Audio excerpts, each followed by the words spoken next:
The more input we have from our community, the better our final plan will be. Before I turn this over to Christoph, who's going to be our facilitator tonight, I did see Councilmember Zimmerman walk in, so I'd like to recognize you. Thank you for being here. Okay, and at this time, I would like to turn it over to Christoph Spieler with Morris Architects. He is, as all of you know, I think many of you have been here, he is our city's consultant and is assisting in this project. So, Christoph? Thank you.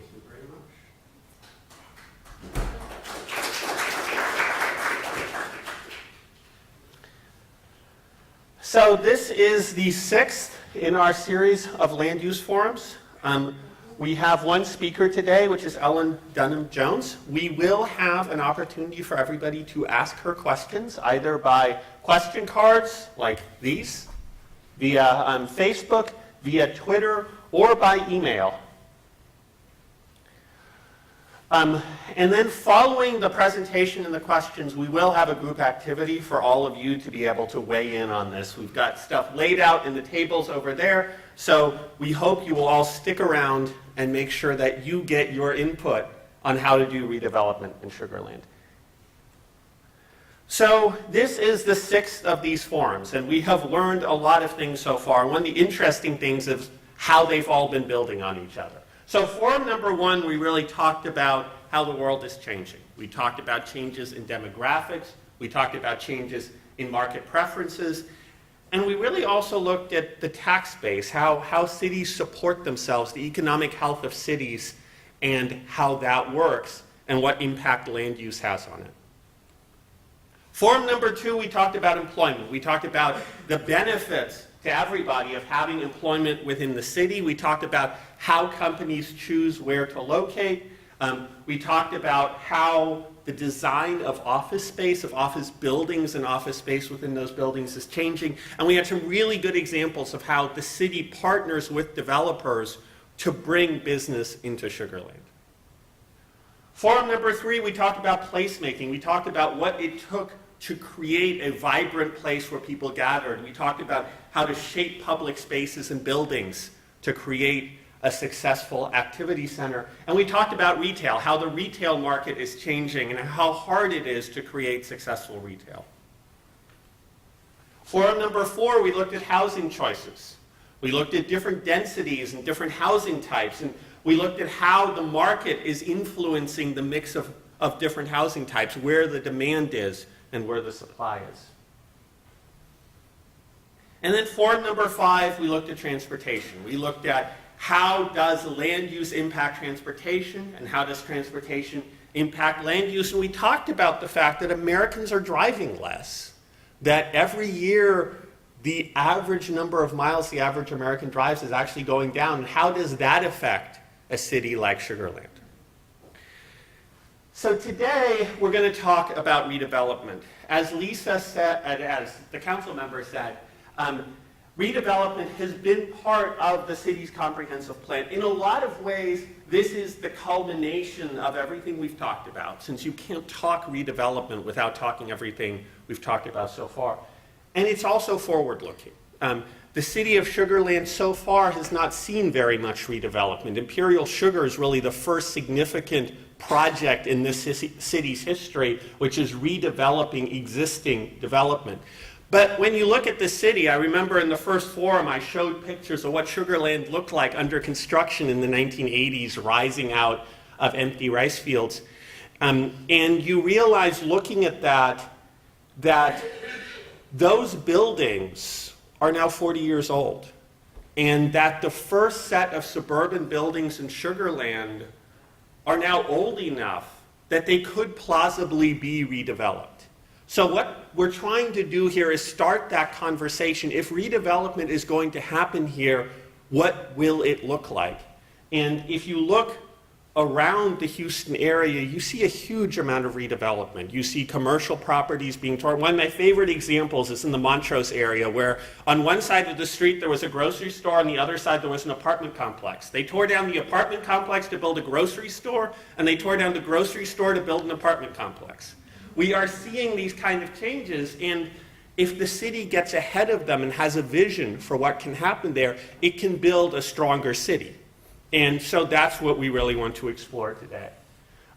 There's been looks at this already. The State Highway 6 corridor has come up multiple times. Here you see some images from the Sugar Land Comprehensive Mobility Plan, one of the adopted city plans, really looking at some of the original strip development along State Highway 6 and what could possibly be redeveloped there, and how the redevelopment of those parcels could strengthen the neighborhoods around it, could give different housing choices, give different forms of transportation. So when we look at redevelopment, there's a huge potential there. I mean, just look across the street here and realize that in 30 years, that mall might not be there.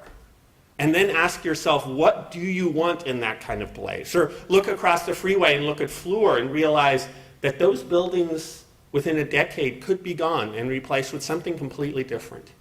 And so the question in front of us is, what should be there? What would bring the most value to the city? What would make economic sense?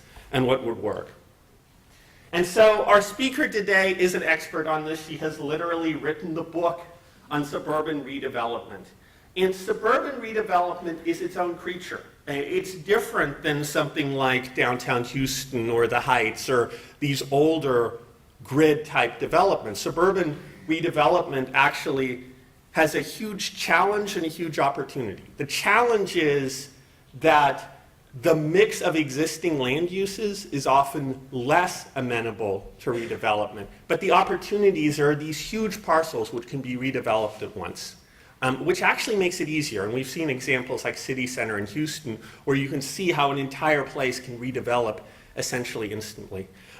So Ellen will show us examples from all across the country of what the future of Sugar Land might look like. She's an award-winning architect, professor of urban design at the Georgia Institute of Technology. She's written over 60 articles, published all over the place, and considered an authority on sustainable suburban redevelopment. Her book is called Retrofitting Suburbia, Urban Design Solutions for Redesigning Suburbs, published 2009. And it is full of examples of this kind of development. And she's been in Newsweek, Time Magazine, NPR, Harvard Business Review. She is the expert, and we are very privileged to have her here today.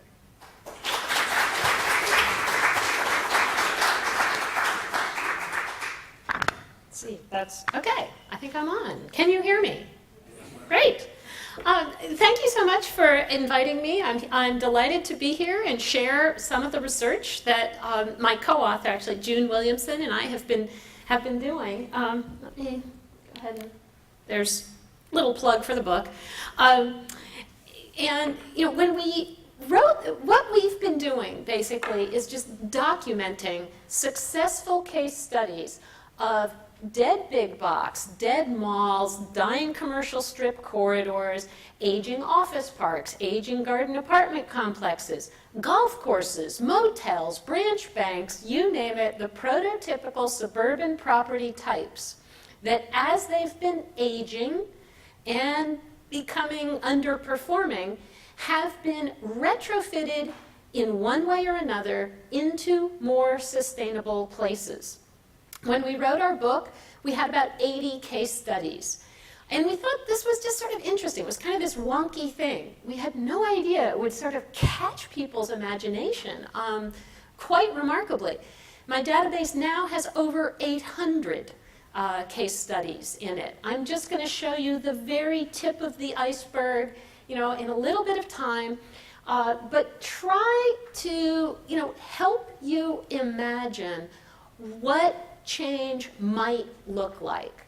I don't know Sugar Land well enough to tell you really, you know, what you should do or what the timeline of change is going to look like for you, but I'm going to show you certainly, you know, just some of the projects that I think have been really very positive examples of change in a variety of communities.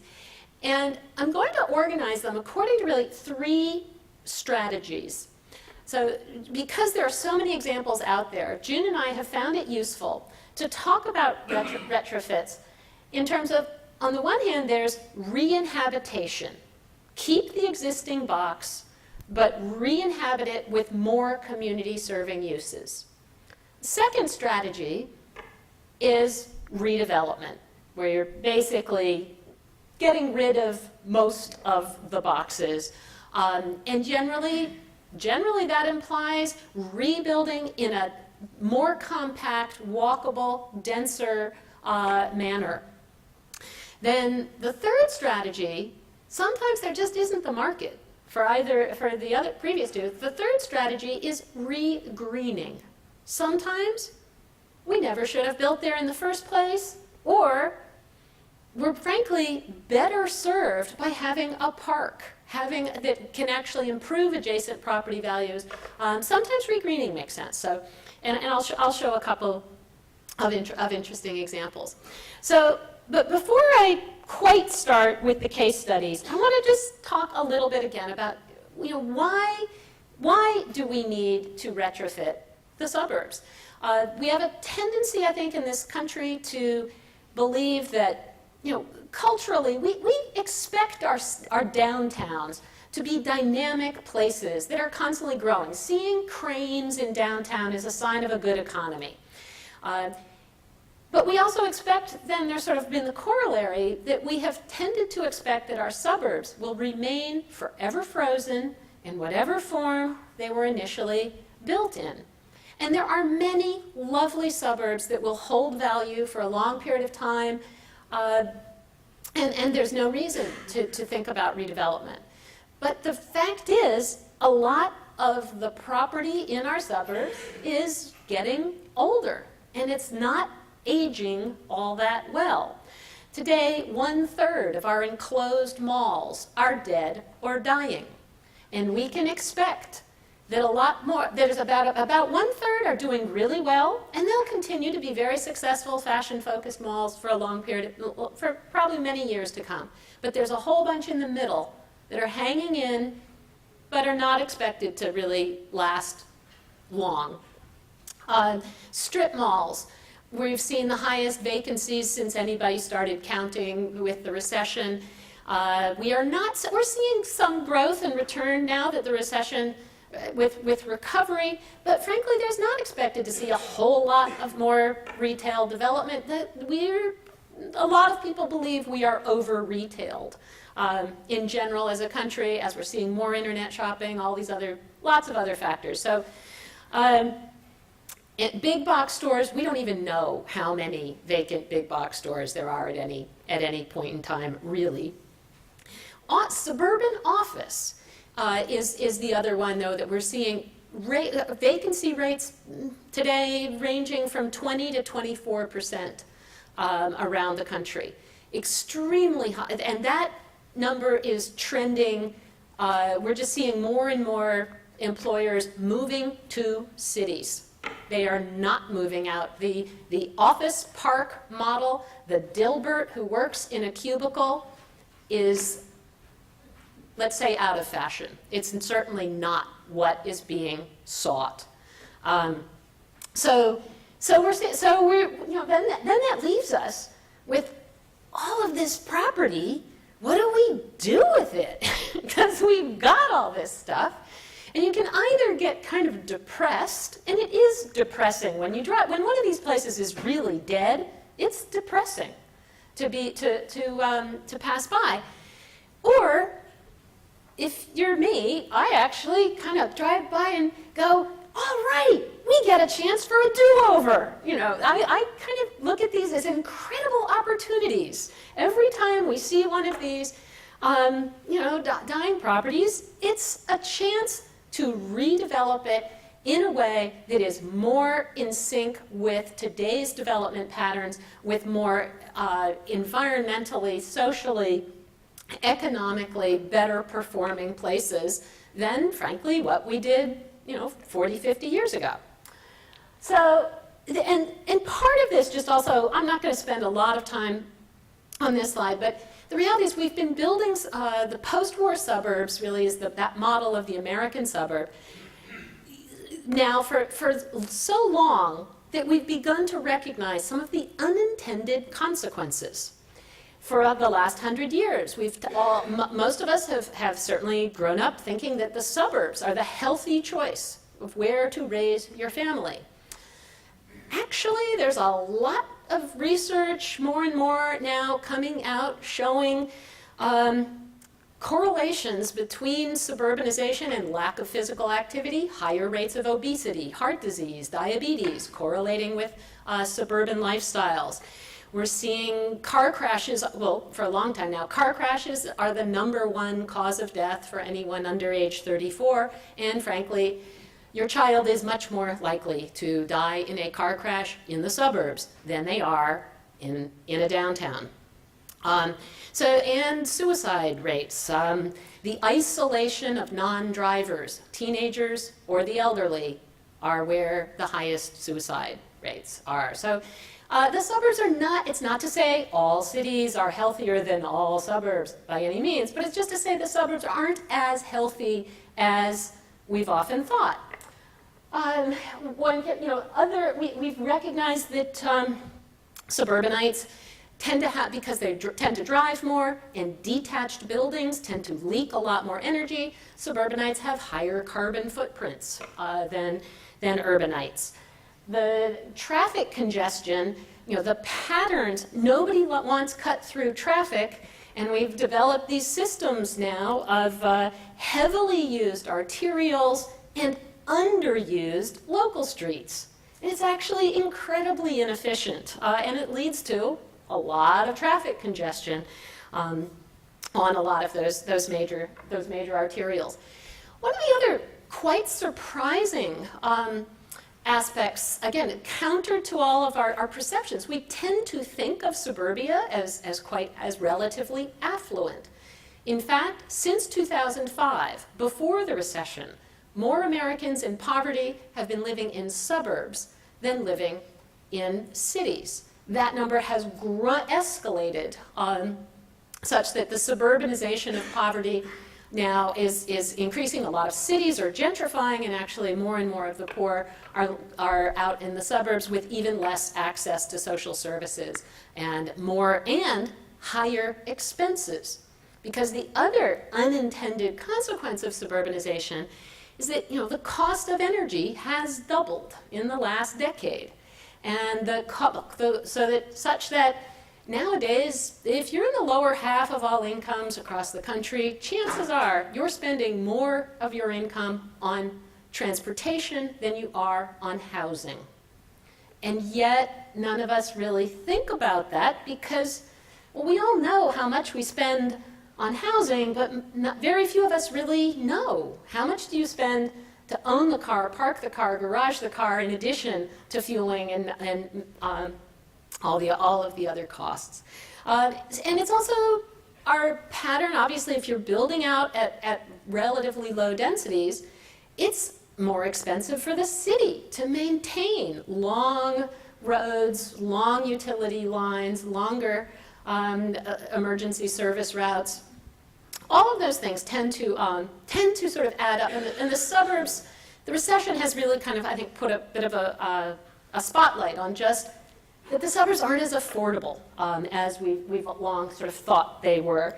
And I think we're especially seeing that in the model that, most of this country, for the last 60 years, the suburbs have provided generations of Americans access to the American dream. But it's mostly been through drive till you qualify for the mortgage. The farthest out land is the cheapest land, and that's where the starter homes tend to be built. But as we've grown, and that was fine for a while, but we've grown so big, and we keep leapfrogging, that those homes now, the savings associated with that cheaper house are more than driven up by the additional costs of transportation. The cutoff point today is at about 10, 12 miles, sort of depending on the price of gas.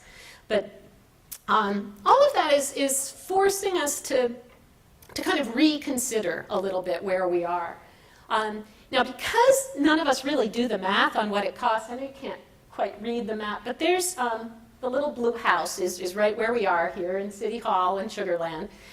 And there's this terrific website by Center for Neighborhood Technologies called Abogo. You can plug in any address and it will tell you the average cost of transportation is of living at that home. So in Sugar Land, a household here would be expected to spend, it's actually a pretty high number, over $1,100 a month on transportation. I do this for every city I speak in. It's usually, if you're in the downtown, it's usually going to be maybe $700. Downtown Houston, it's about $600. So, $500 a month difference between what people are spending on transportation just right here, if you were in downtown Houston versus being out in Sugar Land. That's a good chunk of change for every month, and it's useful to sort of know that. Is that sustainable? Are there ways that we can reduce the amount of driving that people have to do? I'm not talking about getting rid of the car, but just at least reduce the amount of driving. Replace more of those trips with walking, biking, transit, whatever. So, there's all these reasons we should retrofit the suburbs, but the reasons we are actually retrofitting the suburbs have to do with a lot of the things that I think your previous speakers have already talked about. So, and number one is the demographic shift. And the big news is that we all think of the suburbs as family focused. Newsflash, that's not who lives there. Since 2000, so now 14 years, since 2000, 2/3 of suburban households in the US have not had kids in them. No one under 18. 2/3. I don't know what the statistic is for Sugar Land specifically, but the reality is most of the population living in the suburbs are the baby boomers, and they were the babies that the suburbs were built for, and they still live, and they raised their own babies, and now they're still here. They're still here. So we have an aging population of us boomers. Then there's folks in their 30s and 40s raising kids. Most of them are in the suburbs, but they're frankly, Gen X is a fairly small generation. There aren't enough Gen Xers to fill all the existing single-family homes that the baby boomers will vacate. Then we get Gen Y, the folks in their 20s, early 30s, another huge generation, even bigger than the baby boom. They grew up in the suburbs, and 77% of them say they want to live in an urban core. They do not want to become mom and dad. But the reality is most of their jobs are still in the suburbs. So you've actually got this big group of young professionals who want an urban lifestyle, but in a suburban location. And interestingly enough, their parents, the baby boomers, who actually kind of want the same thing. So the baby boomers are, as they start to retire, and the survey is asking them, 89% want to age in place. They want to stay in their same community. But they also want to be what demographers sometimes call the yeepies, youthful, energetic, elderly people into everything. They want to volunteer. They want to be walking to places. They want to be in your face. They want to be engaged. And all the privacy that they loved raising their kids, now they actually want to be a little more in town. They actually are also, many of them, looking for a more urban lifestyle. So the combination of the two big demographic groups, both being interested in having the options of a more urban lifestyle in a suburban location, is what's driving much of all of the 800 case studies that I'm looking at. So that's an important market push for the developers.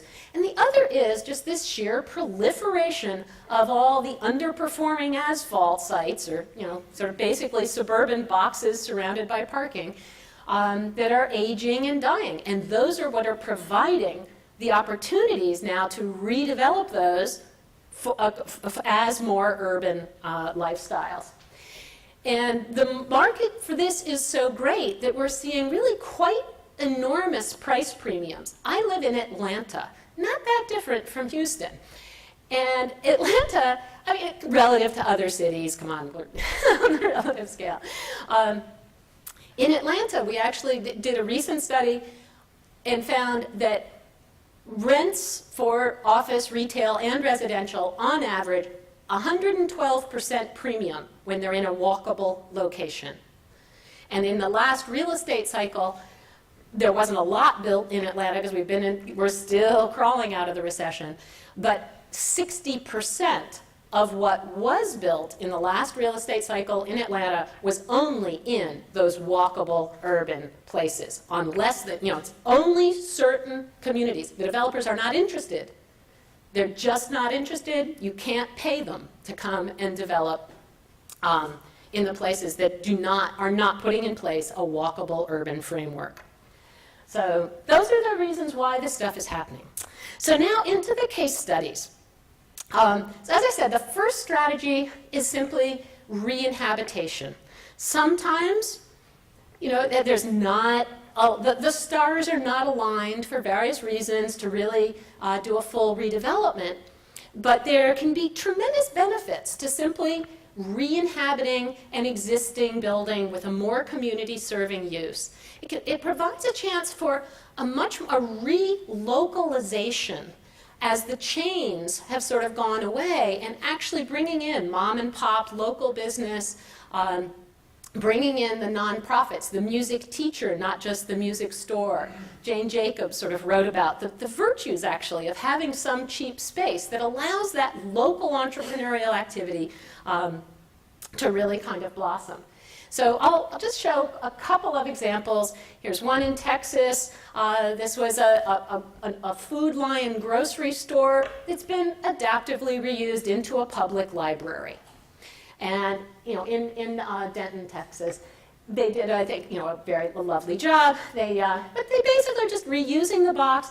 They took up a few of the parking spaces, put in some bioswales to capture and clean the runoff, connected sidewalks to the rest of the communities. They took what was an area that was totally retail, and they've now got a public gathering community space. Whether it's going to be the seed of a few more interventions and become really a larger community space, I don't know. I'm waiting to see. There's been an enormous number of, so one of the trends of the last 5 years, of re-inhabitations with meds and eds, medical centers or educational facilities. Those have kind of been two of the big trends in development in general, and we've seen loads of big boxes and malls turned into either schools at all levels, educational facilities, or health and wellness centers. And so here just a bunch of different kind of interesting examples. We've also seen a lot happening with strip malls, and I was asked to sort of, show us some of your strip mall examples. Strip malls have always been designed for convenience shopping. The assumption is you're driving in, doing an errand, driving out. If they can entice you to make an impulse purchase along the way, they're certainly going to try, but it's always they've been seen not as places that one really lingers. But a couple of interesting things. I mean, because the suburbs have been, the social life of the suburbs has really been designed around the schools. But now that you have 2/3 of the population don't have kids in the household, you've got all these people that are actually looking for places to be social. They need what sociologists refer to as a third place. If home is the first place, work is the second place, the third place is where you build community. And the suburbs in general have kind of not had many. And we're seeing loads of strip malls now begin to attract a lot more restaurants, even some bars. They're trying to become places to invite people to actually linger. Well, if you want people to linger, then you want some cafe space, but you don't really want it just overlooking the parking lot. So in this particular example, in Portland, Oregon, it's just a basic L-shaped strip mall, and they cut 2 holes on one leg of the L and created these, the upper right there is just a beautiful, this little hole they cut through the L, and they put a wooden roof structure, made that into a gorgeous outdoor room, That's really where one goes to sort of hang out, and they turn the back of the strip mall in the process into a secondary front. And what that also meant is they've had to triple the number of bike racks. They've now got the neighborhoods behind the strip mall. Now the strip mall, instead of just being a loading dock, actually kind of has a front. It's addressing. People are walking and biking to the restaurants in the strip mall. It's just subtle little architectural change, but and use change, but it's actually been quite remarkable to see the larger impact. And there's about 8 of these, and a bunch in Phoenix, that have these sort of, we're seeing happening with the strip malls. So the strip malls are, the re-inhabitations tend to really help kind of improve social sustainability. But to get to the sort of the real triple bottom line you really do need to start talking more about the redevelopment projects. So, oops. And part of what often is really needed or what the opportunity happens, I think, with redevelopment, is to start creating graceful transitions between uses. Most of suburban land use has always been premised on you separate everything out. Residential over here, commercial over here, institutional or office over there, and you have buffers, landscape buffers in between them, which just makes the distances between things that much further, means we need to drive that much more, we need that much more parking space, and that just drives everything to be further and further apart. And there's an opportunity with redevelopment, if you do it well, to actually turn those buffers into seams that connect those places and allow for walkable connections. So this is a really nice project in a small town in Rhode Island, relative an affluent community, but that decided, we need to have some affordable housing. So they picked the site of the auto body repair parking lot that was sort of right at the back of their main street, but at the edge of their residential neighborhood. And it had always sort of been this awkward buffer between the two. And they picked that for their affordable housing. So the upper right shows the initial proposal, standard kind of conventional solution for affordable housing. You do a double-loaded corridor, 2-story box, plunk it into the middle of the site. And it's this big box of a building. Half the units look at the auto repair shop, half look at the neighborhood.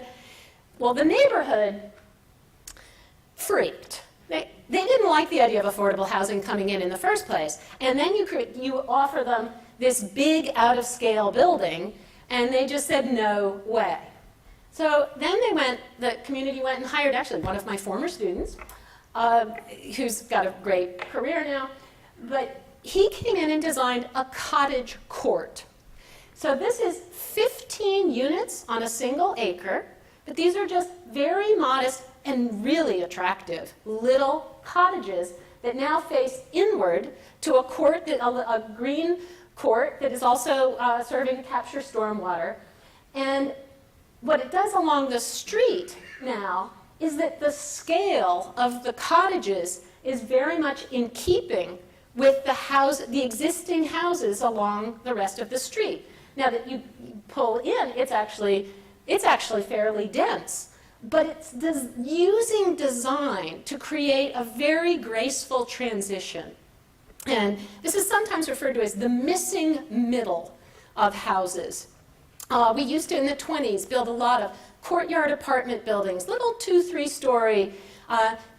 Nowadays, it's our housing industry in the U.S. basically knows how to do single-family house or 200-unit apartment building. And the missing middle are some of the cottage courts, and they do a wonderful job of helping to connect in a nice, walkable way retail areas and residential areas.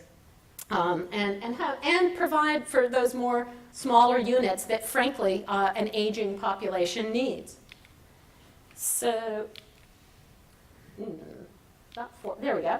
Okay, the oldest of the retrofits that I know of, suburban retrofits, is this one, which is a retrofit of a strip mall up on Cape Cod. This was a 1960s family-owned strip mall surrounded by a sea of parking.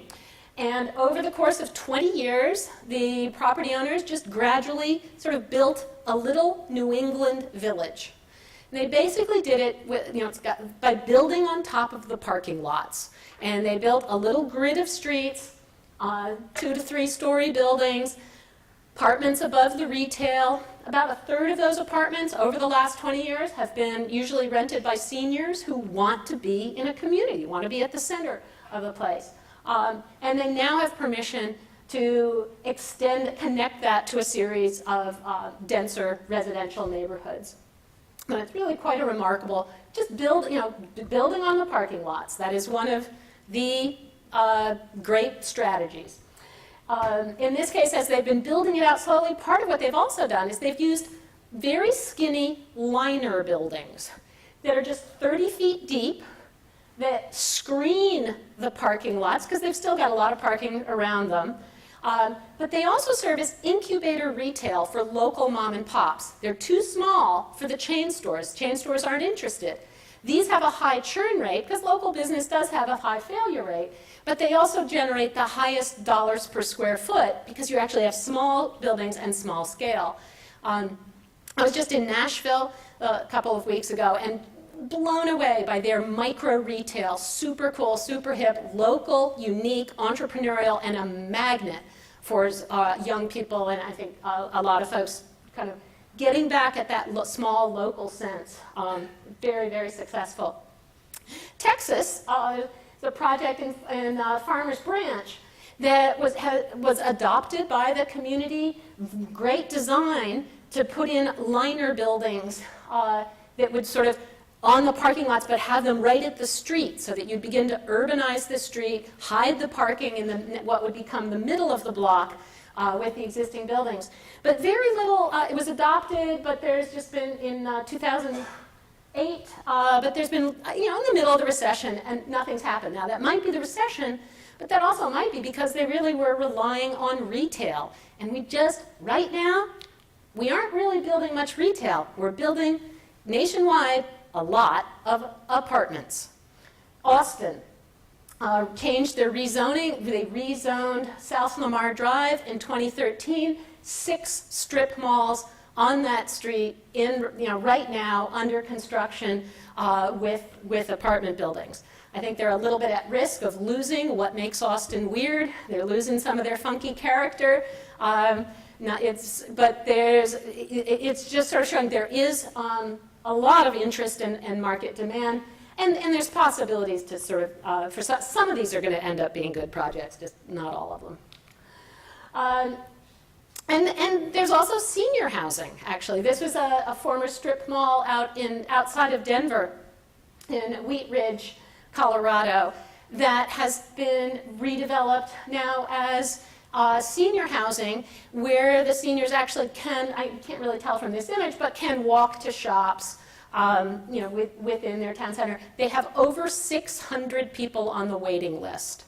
I mean, it's just tapped into an unbelievable demand and desire for more of this kind of housing that allows for integration.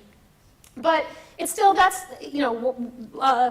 kind of still focused on the object of the building. Some of the most successful, economically most successful example of a strip mall retrofit is this one, Santana Row, out in San Jose, where they really focused on not just creating one building, but creating a great street. San Jose is Silicon Valley. It's very suburban. It doesn't have, downtown San Jose, it's getting better. It's actually getting better because of this project. This project kind of revalidated urban living for that market. But this project has just focused on making an absolutely quite amazing street for about 4 blocks, perpendicular to a very sprawling corridor. It's been unbelievably successful with very, very Gucci, Ferragamo retail and high-end lofts. And really quite an interesting project. Austin. is doing much the same thing. I haven't been, I don't like showing slides of projects I haven't been to, but I'm in Texas. I figured many of you have probably been to the Domain.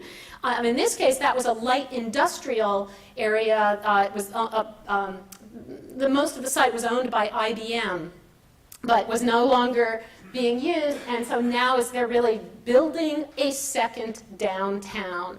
And they are building it with small walkable blocks, with streets that are lined with pedestrian-friendly retail shops, restaurants, and it's getting a lot of people kind of wanting to live and work there.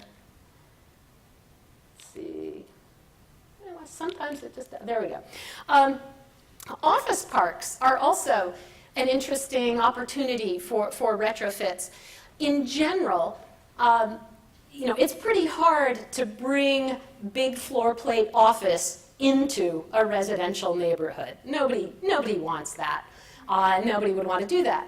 But in fact, a lot of our sort of vintage 60s, 70s, 80s office parks are finding that, in fact, they can't attract the employers who are looking for those young, digitally talented, the next generation, because that next generation wants a more 24-hour lifestyle, and they don't want to just work in the office park. So the office parks are actually finding if they bring in residential, then the restaurants that are open for lunch can now also stay open for dinner. You start to get some nightlife, you start to get, and then they can actually attract the high-tech companies back in. So bringing residential into office parks is actually a really quite interesting trend. This one is just outside of DC, about 9 miles outside of DC, in Hyattsville, Maryland.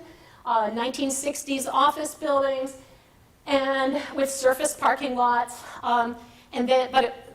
The DC expanded its metro rail system and opened a station kind of kitty corner to the site. And the owner said, wow, my surface parking lots don't make sense anymore. So he built a parking garage sort of tucked into a hill and inserted a new main street in between his office buildings and brought in a lot of residential. So here's the site. It was a farm in 1940. By 1980, kind of typical pattern, there was a mall, the big mall there, the office park with the 3 rectangles, and then a lot of 3-story garden apartments kind of surrounding the mall. When we went to press, the transit had come in. That's the sort of diagonal dotted line. And then you can see the new Main Street going in between the now gray, the existing office buildings, and then a Cinemaplex and a grocery store, and a bunch of things. But we've actually had to update that even again, because now the mall is considering redeveloping and extending the street grid through. 2 of those garden apartment complexes have already been permitted to go from 3 stories to be redeveloped now with 8-story and then 2 30-story towers. So we're seeing the arrival of transit in a suburban area has absolutely just triggered boom, boom, boom, boom, one retrofit right after another. What this has also done has increased property values already about 30%, within about a half-mile of that site. So again, quite remarkable changes. Now they've got restaurants to go to that just, they didn't used to have. This is what it looks like. So it's a combination of, on the one hand, the high-rise on the upper left there is very, very affordable. It's really oriented towards students. This is quite near University of Maryland. And then swish condos on the upper right at a much higher price point. So really mixing quite a mix of things. Now, urbanistically, when I saw this project, I just loved this project. They didn't tear anything down. The existing office buildings stayed fully leased throughout all of this. They simply added and infilled, and created a lot more life sort of happening there. But as an architect, when I went and visited and I saw their Main Street, I said, oh my God, they hired a strip mall architect to do their Main Street. this is, big fonts. This is meant to be viewed by a car going 60 miles an hour. Big, bold, red awning, red, simple font signs. When you are designing for a more pedestrian, more urban environment, you must reward the pedestrian eye with more fine craft, finely detailed things that you won't see from the car, but fresh flowers brought out from the flower shop onto the sidewalk, things that can engage you. And I have to say, just touring around, we were looking mostly by car today, but I didn't see much that made me want to get out of the car and explore. Ooh, what is that? What's that made of? What's that? That sense of detail. I am only consoled at this project, University Town Center, that they built it so cheaply. I hope it doesn't last long. I know that's unsustainable, but I hope it's torn down and they replace it very quickly. Design matters. And this is one of my favorite. This is the retrofit that all of my students, every single one of my students, would die to go. This is where they want to live. This is where they want to work. There actually are 2 architect firms here, and every one of my students is applying to them. This is Taxi. This was a former taxi distribution center outside of Denver, and it's had a couple of, it was basically a taxi parking lot with a couple of repair buildings. They've re-inhabited the existing buildings and then built some new buildings, some of them office, some of them residential. They've put in a daycare, a community garden, and then the amenity is they took shipping containers and turned them into a swimming pool. So very cool, very, very hip. This is the office district that is not the Dilbert cubicle. This is the office district whose design says we welcome new ideas, entrepreneurs. When you look at the list of the folks who are renting here, it's every high-tech, algae biofuel, IT. It is all the very sort of cutting-edge stuff, because these folks that are thinking outside the box don't want to be in the old beige box. So. And we are seeing, I think, this interest in design, this interest in, kind of capturing some of those new places. City Center here, just up the road from here, is tapping into that kind of the energy of bringing together a mix of uses. Even today in the rain, there were kids playing out on the green, next to office workers, next to folks like me, tourists. So. And there's a role for design. We're seeing, this is an interesting project. This is in Washington, D.C., already has a metro station, and this county had been targeting it as an area for redevelopment for years, but nothing ever happened. It was just this sort of commercial business district. 8 lanes on a highway, Rockville Pike down the middle, and then it's got some density, but it's just, nothing's walkable. It's a big parking lots in between. The 6 major property owners got together and said, you know what, just down the road there in Bethesda, Bethesda used to look like us, and Bethesda now is getting rents double, triple what we're getting. And it's because they invested and made a place, and they made a walkable place that is what the new market is looking for. We can also get those rents if we make this double. So they went to the county and said, we want you to build public roads in a walkable network on our land, and we'll pay for the planning. So the property owners led the project, worked with the county. And what's also interesting is now they're putting in really hip, modern, very cool design, because they're really trying to appeal to that younger generation. And they're sort of saying, you can have your suburban great school district and have metro and have urbanism and have high design, forward-looking design buildings. The middle at the bottom there is under construction on the site of the former Chili's. So this is happening. This is real. One of the best of the dead mall retrofits, and there are now about 200 malls that are being retrofitted in various ways. There are about 19 that have been like this one, where the mall has basically been scraped and completely rebuilt as the town center, the downtown that suburb never had before. And Belmar is a really good one. It went from being a 100-acre superblock site to today it is 22 blocks with public streets and all green construction, all LEED buildings. It's very well designed, and it really kind of shows the difference between, suburban form tends to be what your eye registers is the box surrounded by a sea of parking. You focus on the object. Now, as it's been redeveloped in a more urban form, what your eye focuses on is the experience of being in an outdoor room. The street is designed as a beautiful outdoor room. The buildings are just the walls of that outdoor room.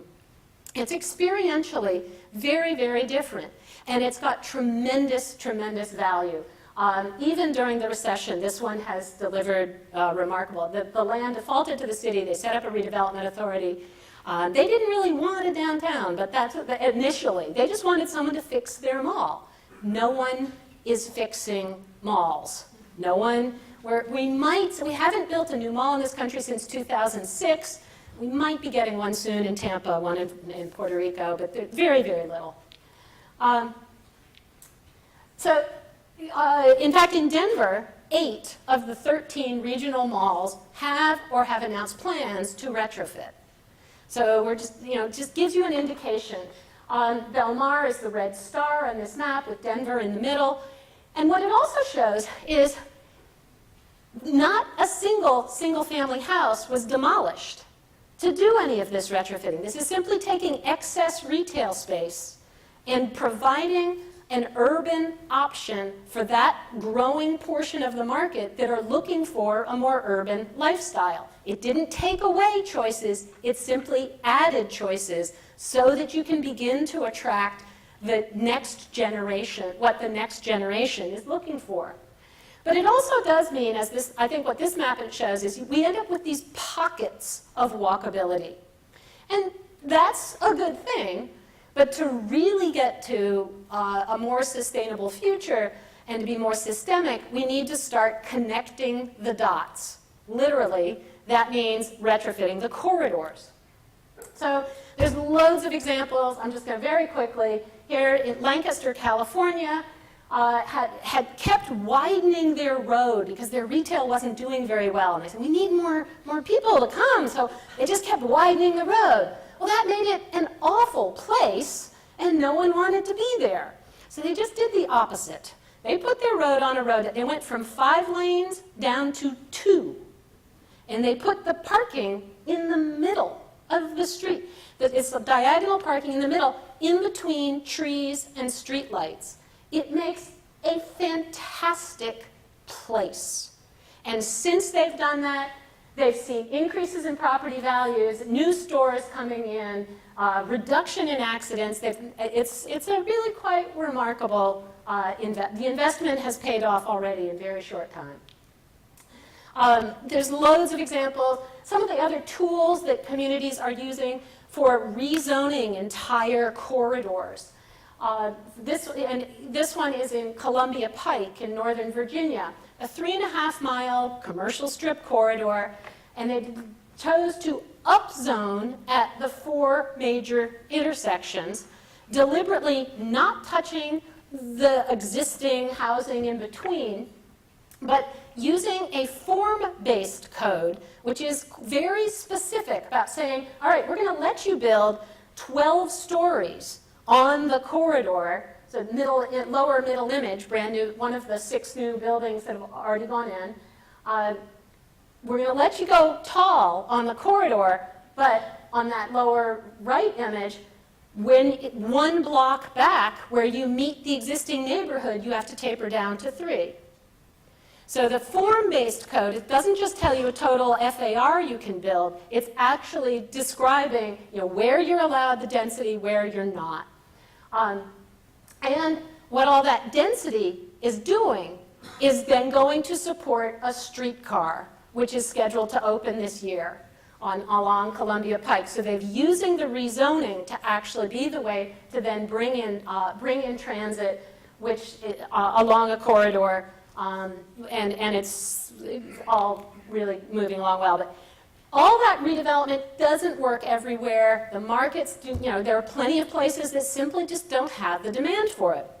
So sometimes when a property fails, it becomes a tremendous opportunity for ecological repair, daylighting the creeks that were culverted under the parking lots, in some cases even reconstructing the wetlands that we used to drain for our retail and commercial sites. But in particular, I just showed two examples of parks.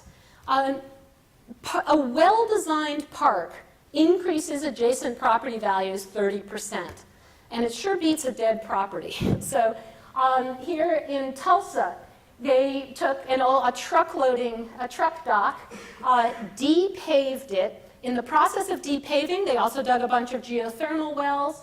They turned it into a park. The geothermal wells are then going to power a bunch of nonprofits that then they're responsible for doing all the programming of all the activities in the park. And it's been a tremendous catalyst now for an emerging arts district all around it, and a whole bunch of new private investment has now followed. And really quite a remarkable project. Closer to home here, you've got an example with Discovery Green in Houston, which used to be the parking lot for the convention center. Now, in this case, it was mostly foundations and private money that was raised to build the park, but the park has now leveraged high-rise residential, hotel, office, all coming in around it. So a lot of times, the urge for regreening is because there isn't a market at that moment, but if you do the park right, that can be used then to trigger.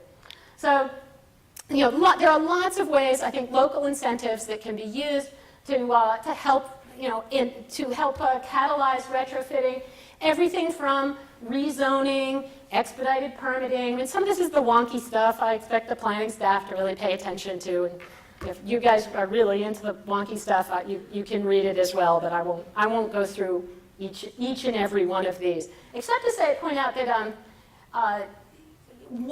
certainly in Atlanta, the tool that has proved probably most effective have actually been the establishment of community improvement districts. Most of the country call them business improvement districts. In most of the country, that just means that the commercial property owners get together, agree to self-tax themselves, and it usually pays for some beautification and some security. In Atlanta, they're also using the CIDs to actually pay for the planning grants for redevelopment, and in many cases then also paying for the construction, so the conversion of Peachtree Road into Peachtree Boulevard that has in fact stimulated a great deal of real improvement to the physical environment and a lot of new investment. So CIDs in Atlanta, I think there have been 6 new ones approved in just the last 4 years. I mean, it is the tool for the kind of public-private partnership negotiations that are usually extremely key to any kind of redevelopment project. So if you're interested in this kind of stuff, little plug, the other thing, in addition to teaching at Georgia Tech, I am chair of the board of an organization called the Congress for the New Urbanism. And we are sort of dedicated to these kinds of ideas and how do we remove the obstacles to urbanism. So if you're interested in any of this stuff, please consider coming to CNU 22. We're in Buffalo this year, and next year we're in Dallas, so next summer. So hope to see you there. Thanks very much.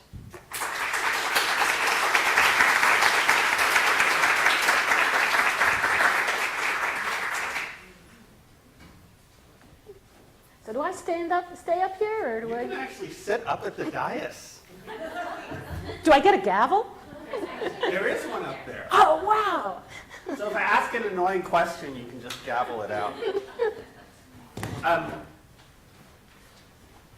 So if you have questions, put them on the blue cards and pass them up, or get on Twitter, or get on Facebook, or get on email, and we will send your questions to the speaker. So first question, you mentioned that there are examples of suburbs that will remain successful in the form they've always been in. So what do you think differentiates those suburbs from the places where you've seen this kind of decline you showed us a lot of examples of? Most of those were built in the 20s. Really is usually the distinction. So a lot of the, sometimes it's the streetcar suburbs that were built even in the tens and teens.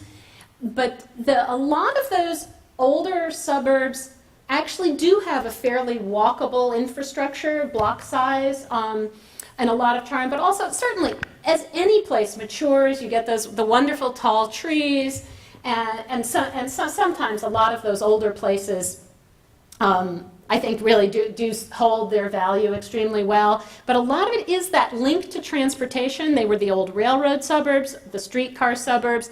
They have transportation, an alternative form of transportation. They weren't reliant just on the car, and those tend to be the places that are holding value very well.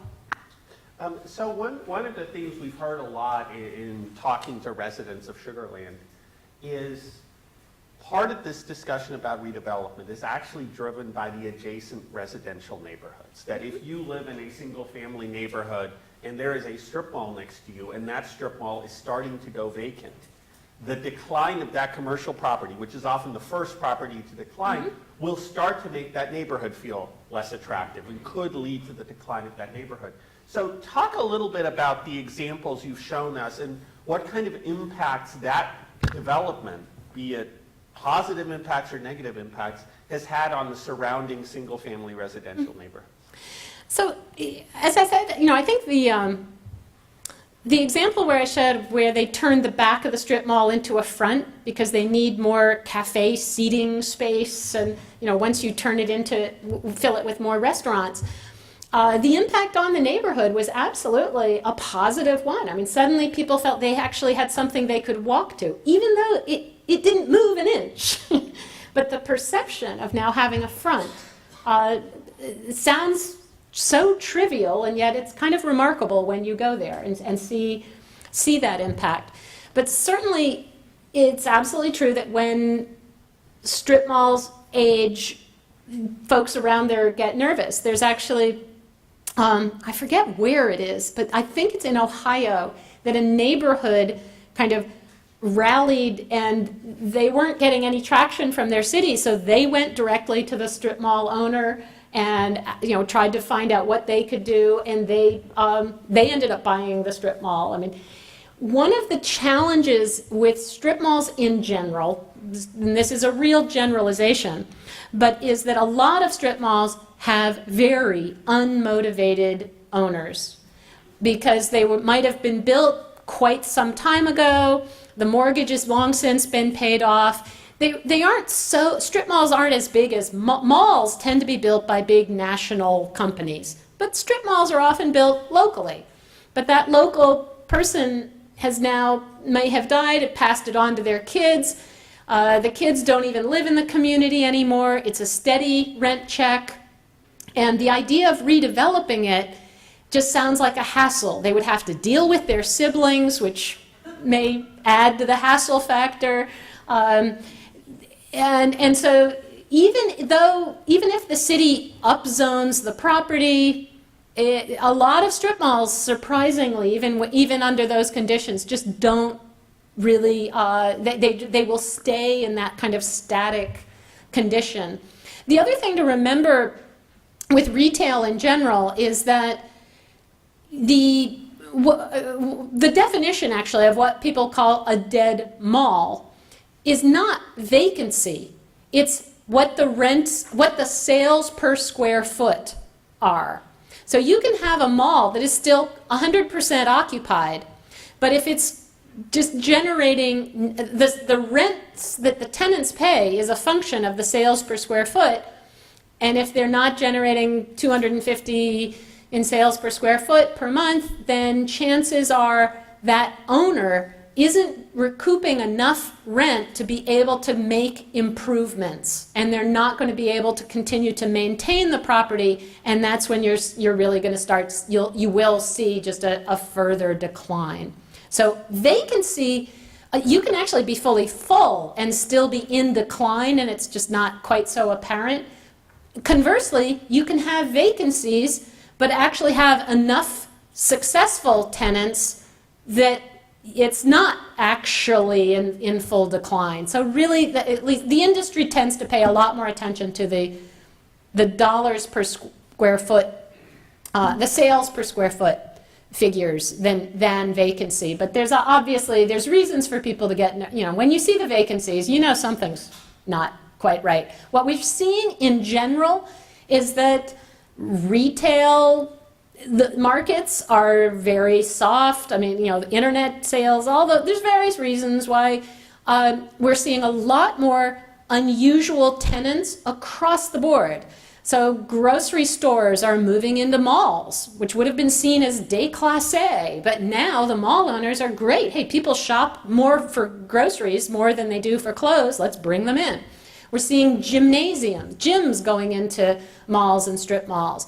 We're seeing lots and lots of different kinds of services. So in many respects, what's happening across the board, around the country in both malls and strip malls is a diversification that they're not just retail anymore. You'll see a tax accountant, you'll see a dentist, you'll see a variety. They're becoming a little bit more like city streets in terms of that diversity. And so that shouldn't necessarily get neighbors upset. That is an across-the-board trend. That's an across-the-board trend, and those services can be perfectly valuable. So, but it does tend to mean you're not getting the same sales per square foot and all that kind of other stuff. So. Well, and one of the things we've actually heard from developers is sometimes those declining strip malls can actually be quite profitable. Exactly. If they have paid off the initial construction costs, the money the landlord is getting there can be very good, even though it doesn't look very attractive when you drive by. Exactly. So you talked a lot about sort of walkable developments. What role does climate play in this? Does a place that has cold winters or hot and humid summers like we do here make this kind of development less feasible? It is when new urbanism first started about 80 years ago, there was a group in California and a group in Florida, and it was always interesting even just to see the group in Florida always kind of said that the most people will walk is a 5-minute walk, which is the quarter mile, whereas the folks in California would say, no, people will walk a half mile. That's a 10-minute walk. And it was literally climate. Yes, of course there are differences, and there's also big differences. If you do, say, live in a town with a commuter rail station, a lot of people think nothing of walking 15, maybe even 20 minutes to walk to that commuter rail station. But during lunch, none of us want to walk more than about 3 minutes. It's lunch hour. Those are really, really precious minutes. So for different kinds of trips and different kinds of day, people will walk different distances. But what we see in terms of climate is that actually, yes, there are going to be some degrees of difference, but there is actually, if you give people that chance to walk, and it has much more to do with, is the walk interesting? Is it pleasant? Are there street trees that can provide both safety and a certain amount of shade and comfort? And it's just as true in Canada. There's amazingly successful walkable urbanism is proving extremely successful in climates you really wouldn't think it would work as well as it does. But so there's degrees, but it still tends to be very, very powerful. It does have to be designed well.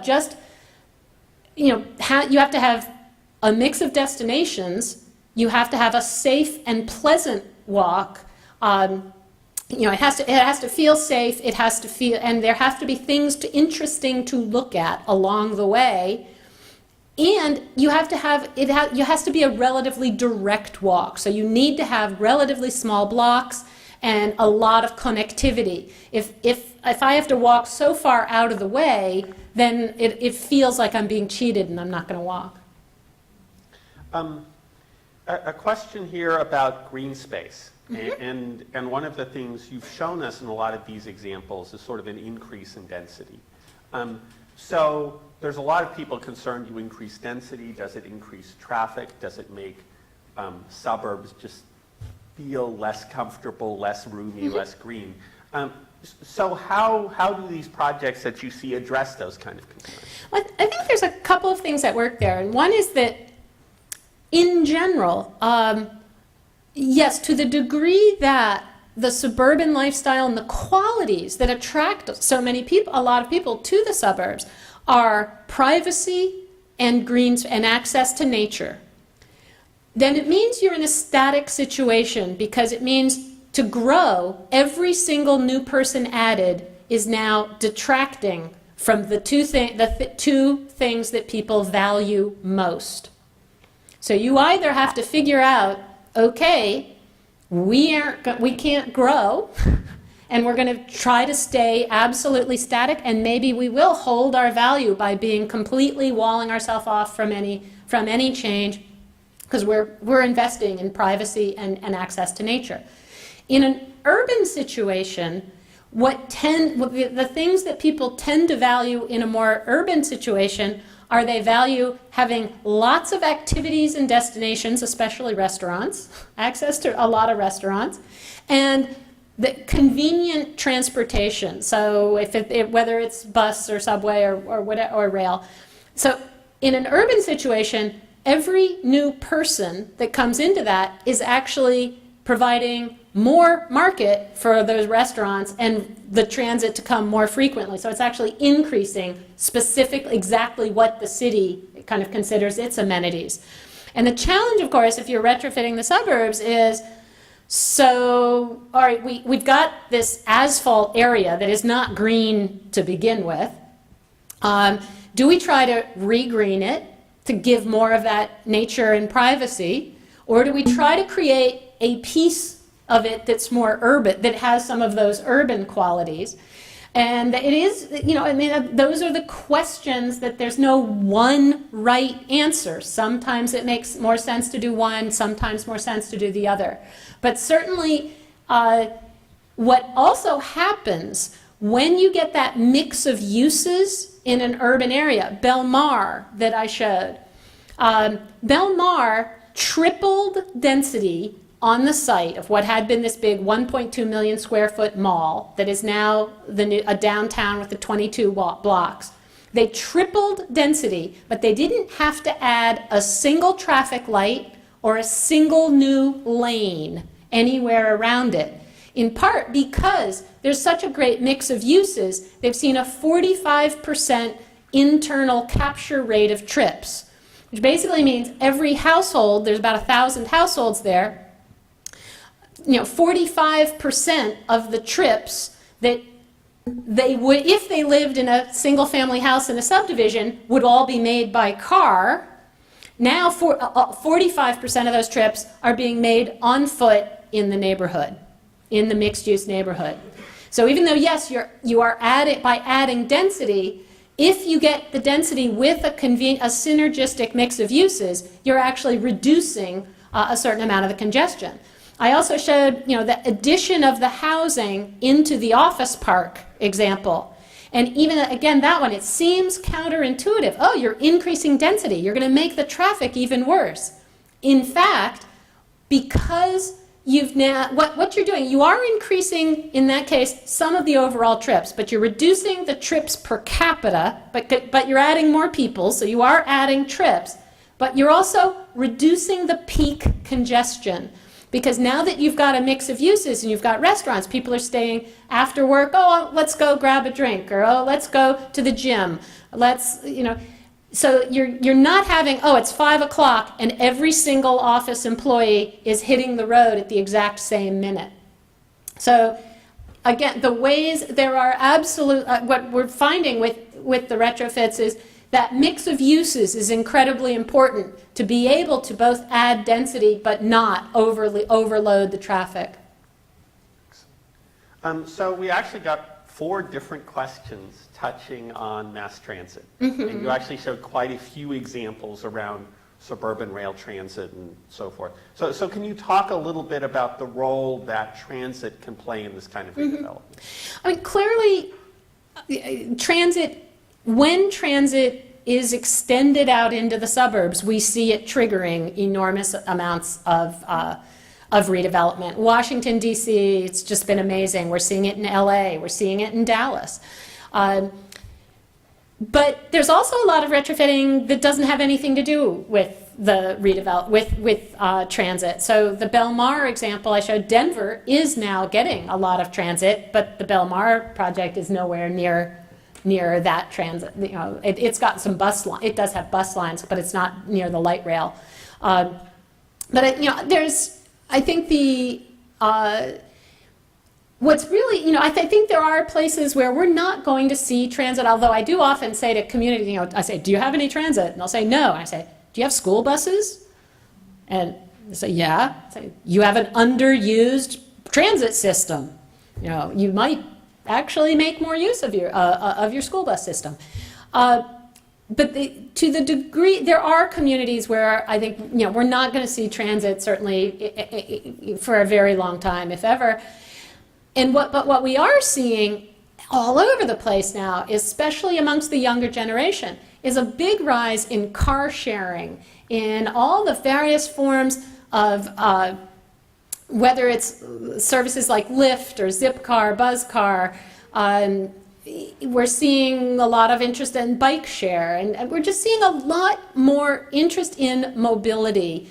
Alternative forms of mobility. It doesn't always have to be transit, but I think what we're certainly seeing is that the next generation is not buying into the whole love of the car thing. So 2 questions which are actually related to scale. One is big box stores, which is something where Amazon.com, for example, Best Buy isn't doing too well these days. Exactly. So the number of vacant big box stores is going up, and they're on a very large scale. They're much bigger boxes than the kind of redevelopment you've shown. And also a question about service areas, that if you look at the loading docks, the driveways actually take up a large part of this. So how do you deal with that in trying to create something more walkable as you redevelop? Well, if you're redeveloping it, you're tearing it down, you can do whatever you want. You don't have to worry about where the loading docks are. If you're re-inhabiting it, then you're probably generally keeping a lot of that infrastructure. What's interesting, actually, even the little strip mall example that they made the front to back, it's the loading dock is still back there, but the trucks are only there at once or twice a day, very short, odd time. You can still have it be a front most of the time. But also what we're seeing, in the re-inhabitations is just so many examples. I mean, there's really no end to all the different things that people are putting inside dead big box. Let's see, what did I recently saw in Madison, Wisconsin? The weather's not great, and they've had a really rough winter this year. But they've got an indoor BMX bike course, and just inside a dead big box. In the UK, there's a dead mall that they've now re-inhabited with zombie paintball. You pay $200 for 4 hours, you get the paint gun, but the zombies are chasing you throughout the dead mall, and it's booked for 6 months. You can't get a ticket. I mean, some of these are silly things. There's an entire architecture firm in Missouri that specializes in converting dead super Walmart, dead Walmarts into mega churches. They've already got the parking. It's actually a pretty good fit. And, there's so many examples of what people are doing. So you've shown us some successful examples. Can you tell us about some unsuccessful examples of attempted redevelopments that have not worked? Mm-hmm. And what went wrong? What's the risk in doing this? Well, I think there's in general, what has not worked is often when it's wishful thinking, a plan is adopted. So I showed the Farmer's Branch, where just nothing has happened. It's a beautiful plan. But nothing has happened. They missed the market. I think because they actually assumed that the liner buildings would be mostly retail, and it hit the market at a time when we're not building retail. There's no market for it. The other kinds of failures are often when the financing, it's really difficult to, in general, doing mixed use is harder to finance. It requires a lot more, usually, again, public-private partnerships in various ways. So, I mean, a couple things, this is a tangent slightly, but I grew up in New Jersey, the most suburban state in the country. I thought when I first started doing this, I'm going to find lots of examples, because I know New Jersey is full of dead strip malls and big box and the rest. And I actually found very few retrofits. And it's because the governance structure of New Jersey is tiny little boroughs and townships that don't tend to have the planning staff capacity to negotiate these complex public-private partnerships.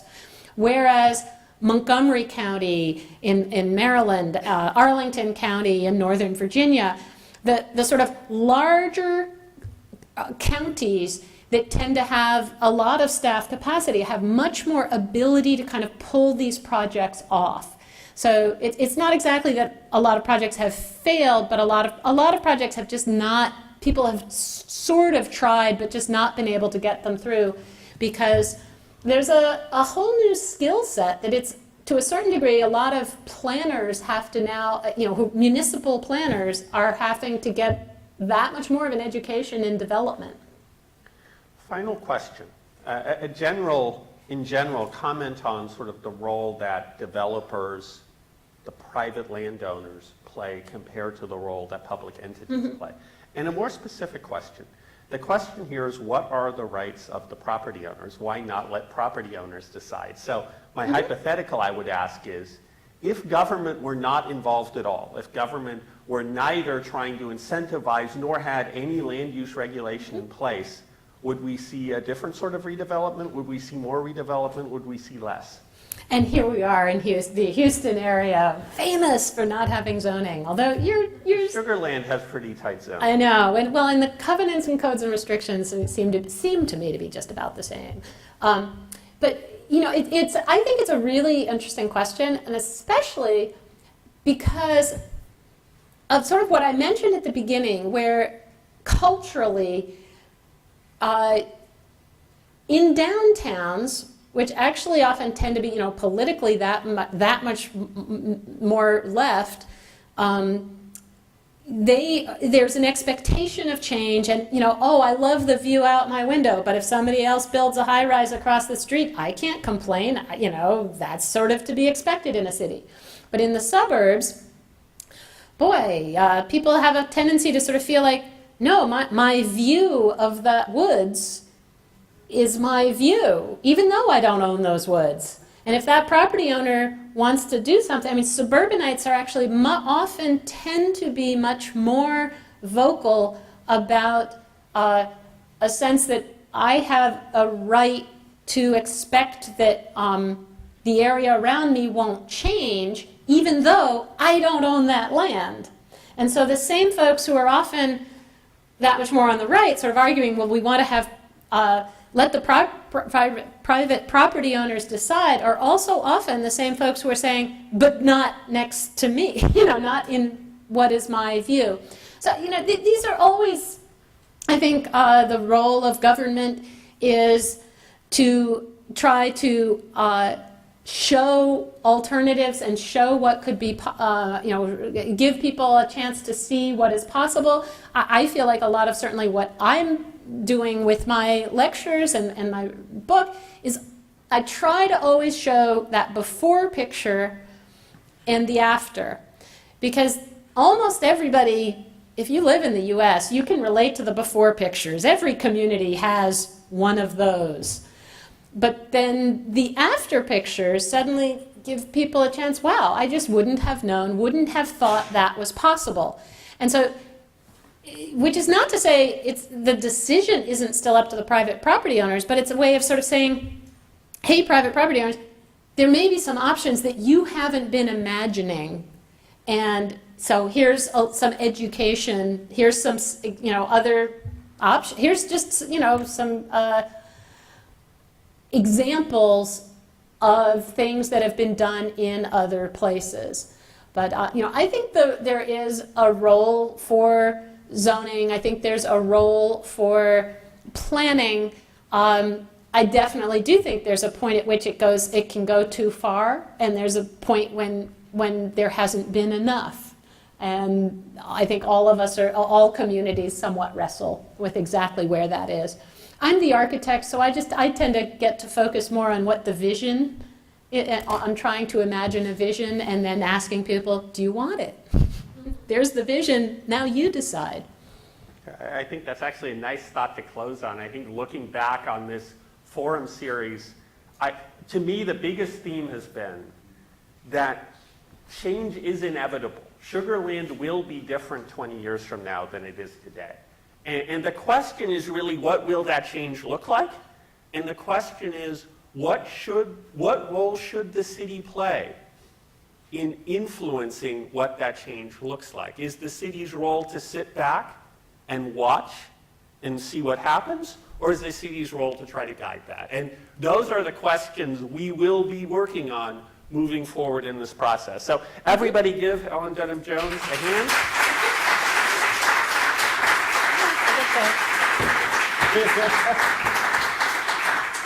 And I'd like Lisa to come up here and tell us a little bit about the rest of this process before you all get a chance to have your input tonight.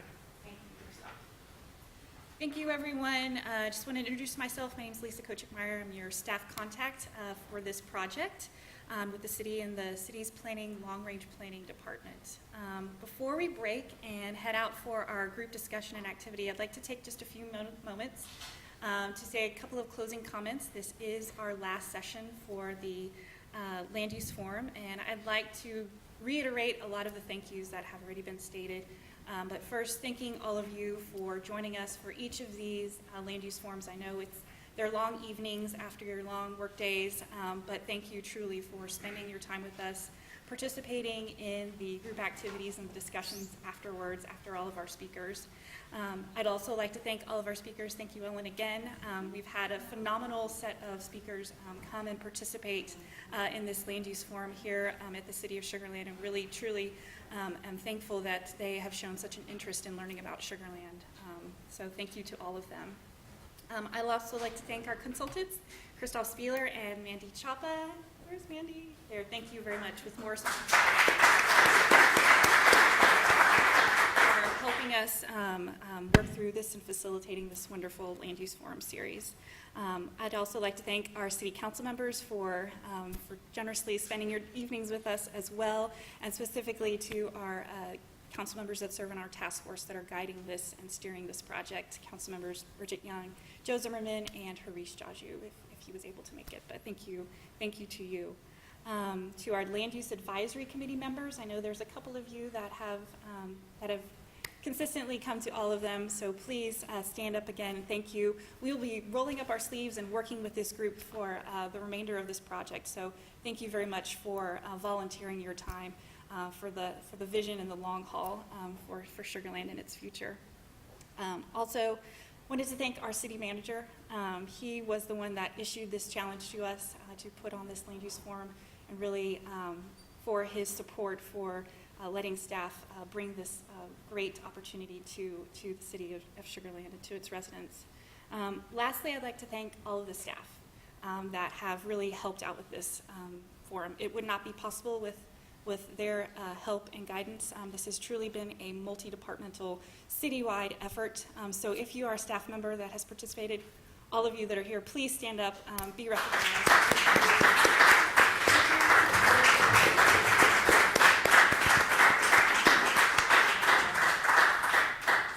What's next? So we spent the last 3 months learning and about all of these interesting topics. Over the next year, we will be spending time with our land use forum, with our land use advisory committee, with our council task force, with the public, working to develop a vision, set of goals, and strategies to help us achieve that vision. We're going to be continuing to collect feedback and public input along the way to help inform that plan and shape the ultimate plan and vision. One way that is available now to continue to collect your input is through the online town hall. It's available from the city's website, and encourage you to go on, log on. There are topics posted for each of our land use forums, so you can go on, you can watch the videos from all of our sessions, and then also provide your input through the online town hall. There's also several ways to stay informed throughout the project. We are maintaining a project webpage with the address up there. You can go online. There's a link to sign up for email updates. We will send you updates about upcoming opportunities to participate. And we also have a email, which you are always welcomed and encouraged to send us any of your comments and feedback. And you can also send us your contact information. We'll be happy to add you to our email contact list. And then lastly, there is a purple evaluation form that should have been as part of your packet that you picked up. This is the first time that the city has ever done this, and we do value your input and your feedback on what you liked, what you didn't like, what worked, what didn't work, how we can improve if we ever do this again. So with that, thank you again very much for your participation. You are all welcome to join us in the cane room. There are some light refreshments in the lobby. Thank you again.